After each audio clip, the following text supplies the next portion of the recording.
I'm David Bjurstrom and I work in graphite pencil. What I'm doing right now with my work is drawing, of course, in pencil, and it's on clayboard panels. They're drawn directly on these surfaces and then sealed with a varnish so that I can present them without any frame or mat.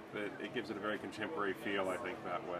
It's a very smooth surface. I really like it for that. It gives me a lot of detail. It's a challenging surface, though, because it's so smooth. It's almost like drawing on glass to a certain degree. So it's been a steep learning curve, but once I figured out how to work it, I love it.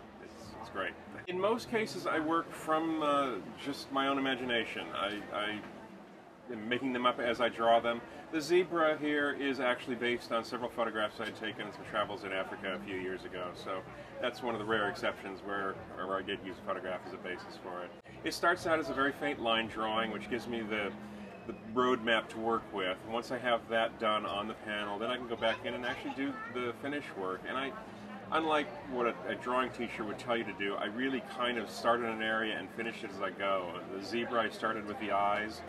That's where the personality is. Got them finished and then moved on and completed the rest of it from that point. It varies. It's really with just regular pencils. I use about 20 different hardnesses of pencil, but it's using just very tiny pencil strokes, applying the graphite, and then various implements that I use to blend it smooth to get the soft, the glassiness of the eye, or if I'm drawing clouds, the softness of the skies and the clouds.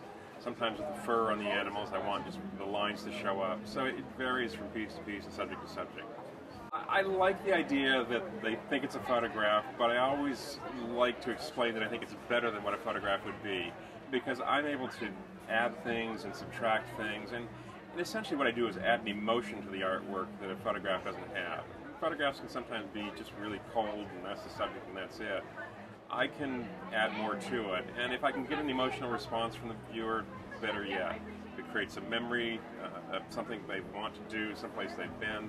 You know, that's really what it's all about. I am leaning toward African animals at the moment. In fact, we're leaving for Africa in a couple of weeks, and by the time I'm showing in St. Louis, I will have come back and maybe have some new subject matter there. My approach with pencil is just to push the boundaries of it. I love doing it, but when I explain to people that I'm drawing in pencil, I think there's an image of what a pencil drawing is until they see what I do and realize, oh, this is not your grandmother's pencil, so to speak.